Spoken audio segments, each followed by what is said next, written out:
Picture a smoke-filled theatre in January 1940. The air is thick with the scent of popcorn and wool coats that are damp from the winter rain. The lights are dim, the curtains part, and suddenly the frantic buzzing strings of the flight of the bumblebee erupt from the monotone speakers. On the screen, a sleek, dark sedan tears through the shadows of the backlot metropolis, pursued by sirens that sound like a dying gasp of the old world. For the kids in the front row, this wasn't just some other Saturday matinee.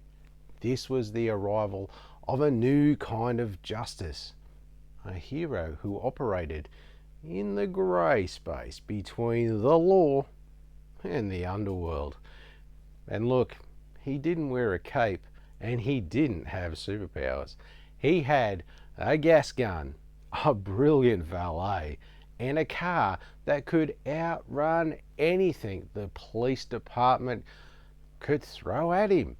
This was Universal's The Green Hornet, a 13-chapter cliffhanger that didn't just adapt a radio sensation, it helped define the visual language of the urban vigilante for decades to come. Long before the neon glow of the 60s or the high-tech gadgets of the modern era, there was the sting of the Hornet, and Hollywood would never quite be the same. The journey to the silver screen began not on the page, but over the airwaves. The Green Hornet was the brainchild of George W. Trendle and Fran Stryker, the same creative duo responsible for, yes, The Lone Ranger. By 1939, the Hornet was a radio juggernaut, captivating millions with the story of Britt Reid, the debonair newspaper publisher who hunted criminals by posing as one of them. Universal Pictures was always hungry for established intellectual property to fuel their serial mill. They saw the potential for a massive crossover hit. However, getting the Hornet from Detroit's radio station to the Universal backlight was a delicate operation. Trendle was notoriously protective of his creations, insisting on a level of faithfulness to the source material that was actually rare for that time. He didn't want the serial to be this cheap cash-in. He wanted to embody the sleek, sophisticated, and slightly dangerous atmosphere that listeners had really constructed in their own imaginations. The green light was finally given when Universal agreed to maintain the core mystery of the Hornet's identity, a secret kept from the other characters, that is, and to feature the show's most iconic asset, the Black Beauty. Casting a hero that millions had really only heard on the radio required a specific kind of screen presence, and Universal found their Britt Reid in Gordon Jones. Now, Jones was a rugged, athletic actor with a square jaw that looked like it was chiseled from granite, perfectly fitting the man of action mold of that 1940s era. However, while Jones provided the physical stature, he didn't quite possess the authoritative baritone that the radio fans associated with the Hornet. And in a fascinating bit of early multimedia synergy, Universal actually brought in Al Hodge, the actor who voiced the Hornet on the radio show, to be dubbed over Jones's dialogue when he was wearing the mask. It was a jarring choice for some, but it ensured the character remained authentic to the ears of the faithful listeners of the radio show. The supporting cast was equally inspired. Anne Nagel played the sharp-witted Lenore Cassie case, Reid's secretary, and one of the few women in those 1940s serials allowed to possess any genuine agency. But the real standout then and now was Keye Luke as Kato, best known as the #1 son in the Charlie Chan films. Luke brought a level of dignity, intelligence, and physical prowess to the role that broke through the unfortunate racial caricatures common in the era. He wasn't just a sidekick, he was the engineer of the Hornet's arsenal and the real muscle in the fight. Behind the camera, directors Ford Beebe and Ray Taylor were tasked with stretching a modest budget into 13 chapters of high-octane thrills. Their vision was one of deep shadows and industrial grit. The cinematography leaned heavily into the noir aesthetic that was just beginning to permeate Hollywood at the time, using low angle shots to make the Black Beauty look like a prowling beast, and high contrast lighting to hide the seams of the sets, etc. Speaking of the Black Beauty, the car was a marvel of practical ingenuity. It was a modified 1937 Lincoln Zephyr, outfitted with a smoke screen generator and a custom grille that looked formidable on the grainy black and white stock.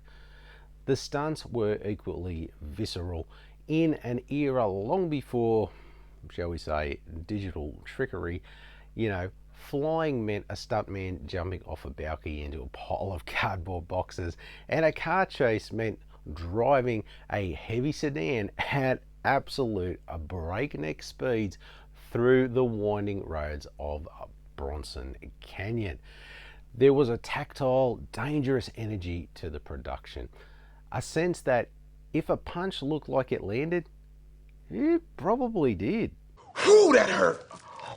When the first chapter, The Tunnel of Terror, hit theatres, it was an immediate sensation. Serials were the lifeblood of the neighbourhood theatre, designed to keep audiences coming back week after week after week. And the Green Hornet was a masterclass in the cliffhanger art form. It consistently outperformed the competition from smaller studios like Republic or Columbia Pictures because it felt prestige. That's right. Critics in the trades like Variety and The Hollywood Reporter noted its superior production values and its sophisticated tone, while other serials of the time were leaning into either like a sci-fi camp or western tropes. The Hornet felt like a more contemporary crime thriller. It really tapped into the pre-war anxieties of the American public, featuring villains who were more like racketeers and saboteurs, menaces that felt uncomfortably real as the shadows of the conflict grew longer in Europe and the Pacific. Despite its polish, the serial wasn't without its quirks and continuity errors that come with filming all 13 chapters simultaneously. Gordon Jones's hat seems to have a mind of its own, changing shape or angle between shots in the same scene. Also, in the original radio show, Kato was actually Japanese. However, due to the rising international tensions and anti-Japanese sentiment in 1939-1940, prior to the US entering World War II, Universal explicitly changed Kato's nationality to Korean for the film serial. Now, perhaps the most interesting what if involves a deleted concept for the Hornet's lair. Early sketches suggested a much more elaborate subterranean laboratory, almost kind of like Batman's, but budget constraints forced the production to stick to a more modest, shall we say, though still effective, garage setup. Size doesn't matter. The afterlife of the 1940s serial is a testament to the character's durability. While it fell out of public consciousness during the 50s, it experienced a massive second life in the late 60s and early 70s following the success of, yep, you guessed it, the Van Williams and Bruce Lee television series. Suddenly, the 1940s original was a hot commodity for burgeoning home movie viewers and the market. It became a staple of 8mm and 16mm collectors circuits where fans would trade grainy reels of the cliffhangers like contraband. When the VHS era arrived, various public domain labels released the serials in varying degrees of quantity and quality, often chopped up or missing chapters completely. But it wasn't until the DVD release that came out in 2009 we got its first proper and complete release to the fans and collectors. And just recently I found out, on the 11th of April 2023, there is a Blu-ray that hit the market, restored in a high definition by VCI Entertainment with a 2K scan from the original 35mm elements. This is finally, they've given the fans the quality version of the serial that they have never seen before.